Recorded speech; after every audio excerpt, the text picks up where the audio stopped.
Antipolo, Luzon, Visayas at Mindanao. Aabot na sa 100 ektarya ng Mount San Cristobal ang nasunog. Mula nang sumiklab ang apoy, may 2 araw na ang nakakalipas. Patay sindi ang sunog kaya hindi na nakakapagkampante ang mga otoridad. May ulat po tayo mula sa Dolores, Quezon. Live, nakatutok po si Oscar Oida. Oscar. Mike, Mel, ipinagbawal na ng Protected Area Management Board o PAMB ang pag-akyat sa bundok ng San Cristobal. Gaya ng Mount Manahaw, ang bundok ng San Cristobal ay kasama sa tinatawag na Strict Protection Zone. Kaya bawal muna doon ang mga pilgrims at mountaineers. Ganito pa ang sitwasyon sa Mount Cristobal kahapon. Makapal na usok at apoy na tumutupok sa isang bahagi ng bundok.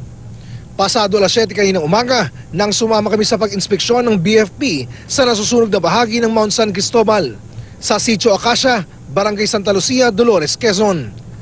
Nang makitang wala na ni usok, nagdeklara na sila ng fire out. Nagbago yung wind direction ng apoy ng hangin, kaya naapula na sir agad yung apoy. Pero ang inakala nilang tapos ng sunog, hindi pa pala. 7:57 ng umaga na ideklarang fire out ng BFP ang sunog sa bundok na ito, pero nagulat ang lahat pasado alas 9 ng umaga nang muling sumiklab ang apoy doon naman sa may kaliwang bahagi ng nasunog na bundok.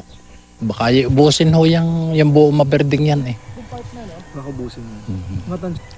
Baka hanggang bukas pa ho yun, utay-utay pa yan.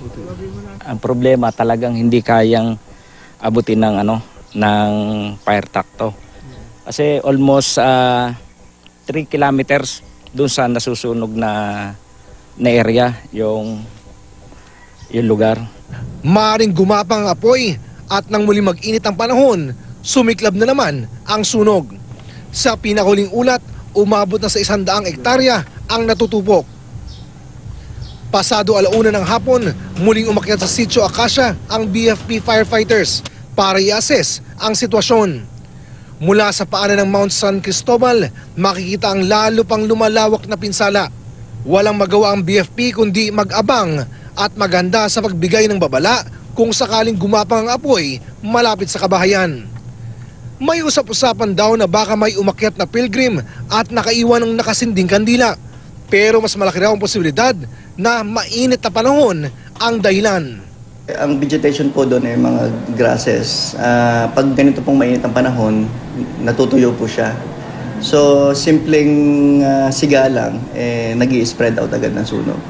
Pero para makasiguro, ipinagbawal na ng Protected Area Management Board o PAMB ang pag-akyat sa bundok ng San Cristobal sa mga turista, mountaineers at pilgrims. Gaya ng Mount Manahaw, kasama ito sa tinatawag na Strict Protection Zone.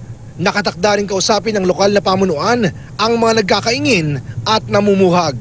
Ipapatawag namin yung lahat ng nagkakaingin tomorrow para isanggunin sa kanila na siguro kausapin namin na kailangan mag-ingat talaga. Mel, Mike, mulat sa poll ay nababalot umano ng mga tinatawag na kugunan itong bundok ng San Cristobal. Kaya kung masusunod daw itong mga local environment officer, nais daw nila ipaigtingin itong pagtatanim ng mga malalaking puno sa naturang bundok nang sa galing maging proteksyon sa tuwing mayroong mga tinatawag na forest fire. Mel, Mike? Maraming salamat sa iyo, Oscar Oida.